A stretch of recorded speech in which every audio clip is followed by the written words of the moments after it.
Well, as you've seen in previous episodes, we were in Decatur, Georgia. Now we're back in sunny Southern California, and it's hot here. It's 108 degrees, so you may hear the fan going on over my head. We drove over 5,000 miles on the road trip, and coming back home, we decided to do something we had never done before. We went to Graceland, Elvis's home. And as Paul Simon sings, I have reason to believe we shall all be received in Graceland. And we were. So I took some pictures. I thought I'd share those with you. And I'd also share my 5 top Elvis albums. Do you think you know what they are? Okay, let's drop the needle.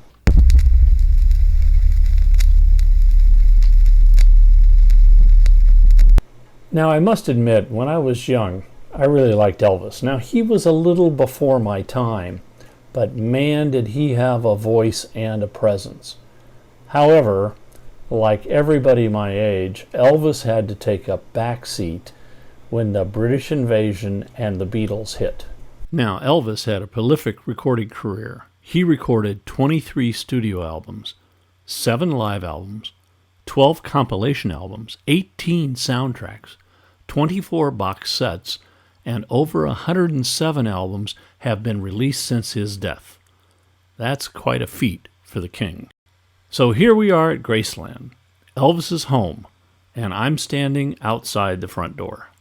Now, Graceland has a very strict policy on no video and no flash photography, but I did take a couple of snaps with the iPhone inside Elvis's house, and I'll use those to intersperse with my 5 top Elvis albums.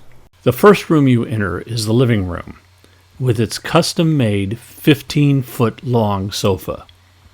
Elvis certainly liked to entertain. For my number 5 Elvis album, I pick a double album, From Memphis to Las Vegas. This was Elvis's first double album and his first live album.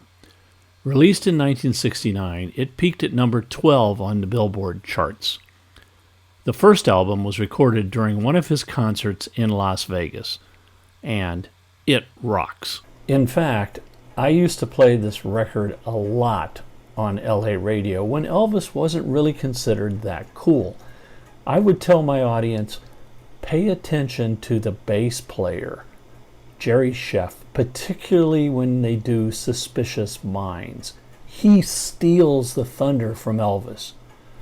That record is tremendous. Now, the second record, Back in Memphis, it's pretty much a throwaway. Here's another shot of the living room.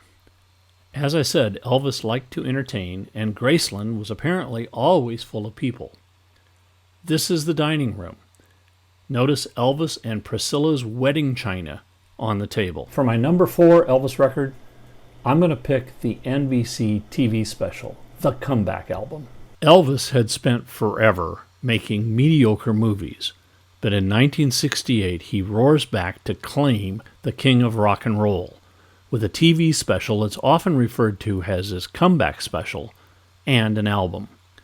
Since his previous album only hit number 82 on the charts, this was a spectacularly successful album, hitting number 8. During the show, Elvis played with a small backing band in an intimate setting in front of an adoring audience. He rocks with Guitar Man, Heartbreak Hotel, All Shook Up, and Jailhouse Rock. And he looks like a rocker in his leather outfit. The king is back. Now, this is the one room in Graceland that gets all of the media attention because it was specifically decorated personally by Elvis. And it's called the Jungle Room. Yeah, it's a tropical setting, but notice the shag green carpeting. And it's also on the ceiling. This helped with the acoustics in this room, and Elvis actually recorded a number of albums there, which brings me to my number 3 pick. And here I'm going to cheat a little and pick a box set. Elvis Aaron Presley 25th Anniversary Limited Edition. This is an 8-disc box set. Almost any Elvis song you want is in here, including some rarities. Disc 1 is an early live performance recorded in 1956. There are 4 songs, including Heartbreak Hotel, Long Tall Sally, Blue Suede Shoes, and Money Honey. Disc 2 is another early live recording, this time in 1961, a benefit concert in Hawaii. It includes hits like All Shook Up, Don't Be Cruel, Are You Lonesome Tonight, and Hound Dog. Disc 3 is Collector's Gold from the movie years, with songs like Follow That Dream, Wild in the Country, and I Can't Help Falling in Love. I don't know. Elvis's movie songs weren't that great. Disc 4 is the TV specials, with songs from the Comeback Special 1968, Aloha from Hawaii in 73, and Elvis in Concert in 1977. Disc 5 is the Las Vegas years. Disc 6 has 8 lost singles that were never released on albums. Disc 7 has Elvis at the piano, and then the Concert Years Part 1, and Disc 8 has the Concert Years Part 2. And as a special treat, each record has Elvis's signature etched into the lead-out grooves. Elvis liked to play pool, so in the basement is the pool room. It's pretty lavish. For my last 2 Elvis albums, we get classics. And my first is the Sun Sessions. Recorded in 1954 and 1955 by Sam Phillips at the legendary Sun Studios in Memphis. RCA finally releases this album in 1976. You get to hear Elvis at the beginning. Standout songs are That's All Right Mama, Blue Moon of Kentucky, Milk Cow Blues Boogie, You're a Heartbreaker, and Baby, Let's Play House. Now, Elvis loved cars, and at Graceland, many are on display, including his famous pink Cadillac that he gave to his mother. Which brings me to my number 1 Elvis record, and that would have to be his debut album. The album was released in 1956, and this is the album that started the phenomena. Songs include Blue Suede Shoes, I've Got a Woman, Tutti Frutti, and Money Honey. It's also notable to realize that the cover artwork was the inspiration years later for the Clash's London Calling album.